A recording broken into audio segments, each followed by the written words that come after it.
Hey, good day, good day, good day, good day, good day, everybody. Hey, thank you for joining me.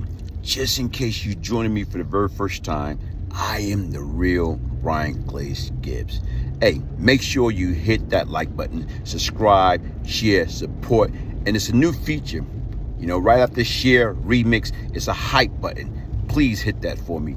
Hey, let's get straight to it, man. What I'm gonna start doing, and my man Kenneth, shout out to Kenneth, he always try to keep my iron sharpened. He always try to yo, bro, we gotta do this, you gotta do this, you gotta do this. And you know what? It's only 24 hours in a day. So even with that being said, 24 hours in a day, guess what? Sometimes it's not enough time. But he told me, yo, man, listen, you gotta do this story, you gotta do that story, man. Damn. But here you go, I'm gonna try to, once or twice a week, get into a habit of going back in the days and giving you a prison story. All right, this topic is about Kenneth Supreme McGriff.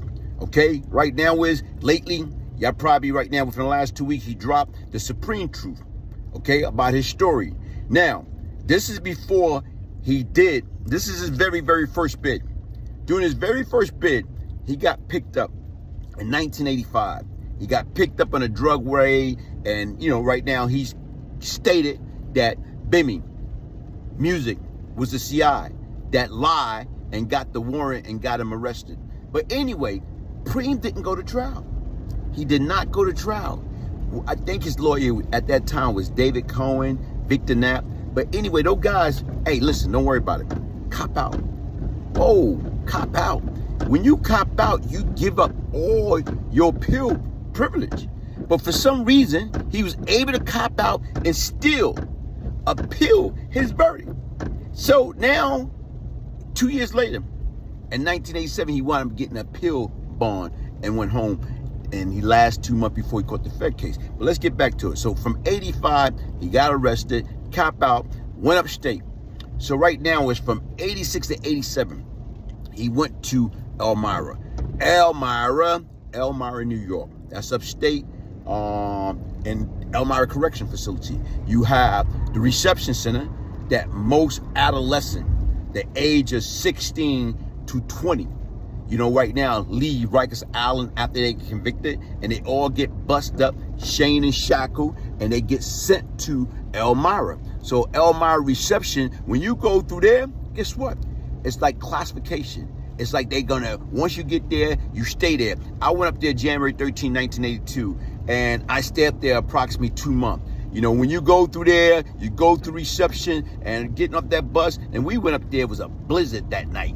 And when we got there, it was like snowing from Rikers Island all the way upstate New York, where we was on this big, bus. So when we got there, all shackled up, they unshackle us, made a strip search. Now, when they strip you, right now they spray you for bugs.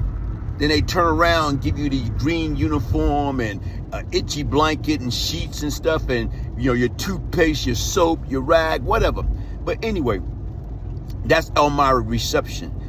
Preem didn't go to Elmira reception. Hold on, let me see how old he was.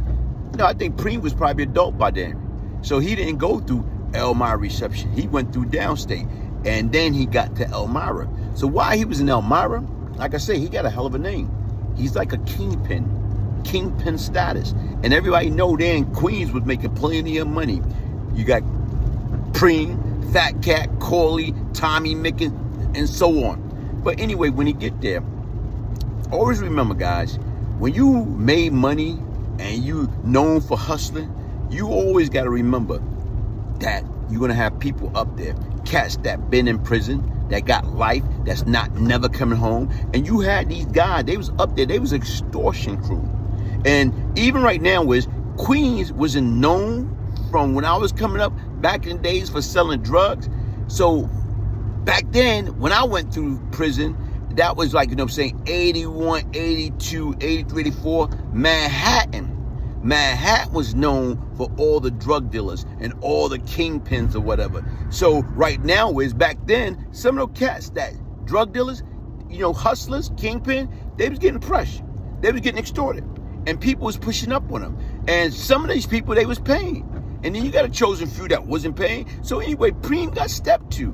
When he got stepped to by one cat One cat stepped to him, speaking about a beef that it wasn't with Preem, it was one of Preem buddies at the time. So I'm not gonna even mention the cat name, because the cat right now is a cool guy, man. And he's still out there, got his life together, shout out to him. But anyway, right now was allegedly he got robbed at Encore. So this cat, Brooklyn cat, you know, right now got a hell of a name. You know, you got a couple of rappers mention him in their songs, and every now and then you hear his name floating around. But right now was he stepped up on Preem. He said, yo, man, what's up? So Preem said, what's up, man? He said, you know who I am? He said, nah, introduce yourself. So the dude introduced himself. And he said, okay, cool, what's up? He said, well, here it is right now is I robbed your boy at the Encore. He said, okay, cool. What they got to do with me? That was my boy. So that beef was between you and him. So my man, like, you know, they exchanged word. And when they exchanged word, it was like, you know, my man from Brooklyn wanted to hook off for him, let's go. But Preem stood his ground. Preem like, yo, what's up? Let's go. You know, however you want to do it.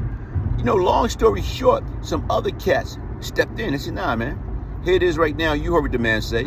And see, the fact that what people like is the way Preem conduct himself. He conduct himself like a businessman. He conduct himself like a man. And guess what? That got squashed. Next incident was a cat, and his name was Damien. So Damien had a co-defendant, you know, by the name of Jose Harris. Damien, may his soul rest in peace. These guys went to jail. They went to prison when they was kids. So while they was in prison, even when I was there, when I was in prison, I heard the stories about Damien, Jose, Farmer, and all these guys. These guys was extortionists. They was never going home. So once again, and they was known, and they had a couple of jailhouse bodies. So once again, he stepped up, Preem. And basically said right now, yo, what's up, man? How you doing? He said, good. He said, right now, I'm such and such. He said, yeah, I know. I heard a lot about you. He said, oh, okay, cool, man. Being that you heard a lot about me. Now, they say Damien was smoking a cigar in the yard, Elmira yard. He said, being that you heard a lot about me, he said, cool. So this should be easy. He said, right now, Wiz, this is what I want you to do.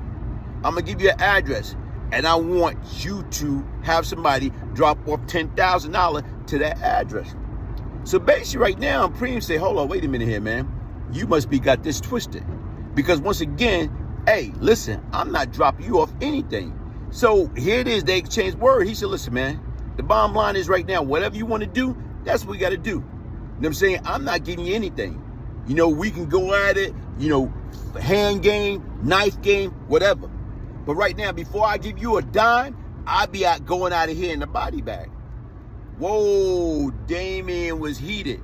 Because once again, like I say, Damien is known, quote unquote, as a killer, as an extortionist. Damien is known, him and his group, they got what they want.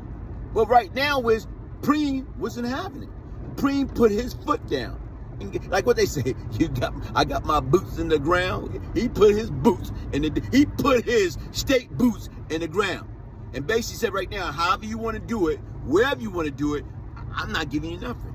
So long story short, some other cats, you know what I'm saying, right now, talked to Dame. They came in between them, stepped to Dame, said, yo, bro, what are you doing? Said, yo, man, these cats ain't no joke. These cats on the street, and they're known. This brother right now is, you know, he got money, and once again, he's not afraid to spend that money. So if you do something to him, then you got to worry about something be done to all your family members on the outside. Over what? Is it worth it? Because you got $10,000. What the sense of you getting $10,000 if everybody in your bloodline is dead? Always remember, folks, all money is not good money. And folks, listen, man, even though they in a correctional facility, even though you got correctional guards and all that, it don't matter. You can get had, you can get raped, you can get extorted, you can get killed, just like that. So to me, stay out of jail. Take it for somebody that know crime doesn't pay. Hit that like button, subscribe, share, support. I am the real Brian Glaze Gibbs. If I can change, anybody could change. One love.